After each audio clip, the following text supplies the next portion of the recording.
అందరికీ నమస్కారం. బిఎచ్ ఛానల్‌కు స్వాగతం. సుముఖం సుహృదం సుఖదం స్వనుజం చ సుఖాయమమోఘశరం అసహాయ రగద్భయమన్యమహం నకంధన కంచన జాతు భజే. ఏడుకొండలవాడ వెంకటరమణ గోవింద గోవింద అంటూ కొండకెళ్ళాలనుకుంటాం కదండి. తిరుమలకి నడకదారిలో వెళ్ళాలి అనుకునే వాళ్ళ కోసం ప్రత్యేకించి ఈ వీడియో నేను చేశానండి. ఈ వీడియో మీకు చాలా ఉపయోగపడుతుంది. దయచేసి వినండి, నలుగురికి షేర్ చేయండి, మన ఛానల్ని కాస్త ఆదరించండి ప్లీజ్ అండి. మనము రైల్వే స్టేషన్లో దిగామనుకోండి, తిరుపతి దిగిన తర్వాత అక్కడి నుంచి మనం స్నానాలు పానాలు కానిచ్చుకొని శ్రీనివాస మంగాపురం వరకు మనకు ఫ్రీ బస్ ఉంటుందండి. అక్కడి నుంచి కొంచెం ముందుకెళ్తే ఆటోలో శ్రీవారి మెట్లు వస్తాయన్నమాట. లేదు బస్ దిగామనుకోండి, బస్ స్టాండ్ దగ్గర నుంచి మనం వెళ్ళాలనుకుంటే మాత్రం ఆటోలు కానీ జీబులు కానీ ఉంటాయన్నమాట. డైరెక్ట్గా మనము శ్రీవారి మెట్టు వరకు వెళ్ళిపోవచ్చు అనమాట, బస్ కోసం వెయిట్ చేయకుండా. అయితేనండి, అలిపిరి మెట్లలాగా ఇక్కడ శ్రీవారి మెట్టు మీద మనకు తినడానికి ఏమీ దొరకదు కాబట్టి తిరుపతిలోనే ఏదైనా కాస్త తిని వెళ్ళటమో లేదంటే కాస్త ప్యాక్ చేసుకుని వెళ్ళటమే మంచిది. వాష్రూమ్ సౌకర్యాలు మాత్రం చక్కగా ఉన్నాయండి.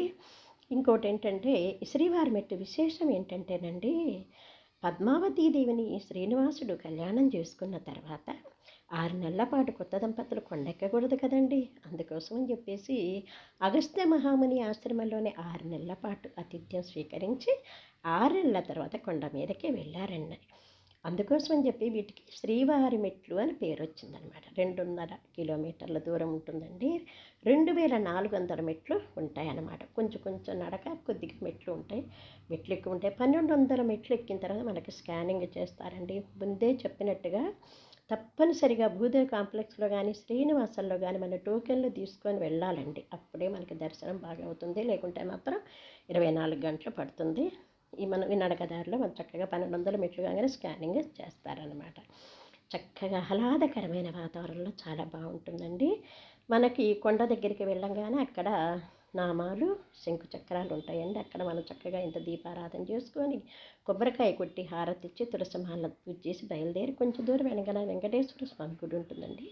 అక్కడ చల్లగా దండం పెట్టేసుకొని మరి ఒక్కున్న దాన్ని బట్టి పసుపు కుంకాలు పెట్టుకుంటూ వెళ్ళటమా, హారతి కర్పూరం వేసుకుంటూ దీపాలు వెలిగించుకుంటూ వెళ్ళటం అనేది ఒక్కుని బట్టి ఉంటుందండి. చక్కగా నడవచ్చు. ప్రశాంతమైన వాతావరణంలో ఆహ్లాదకరంగా ఉంటుంది.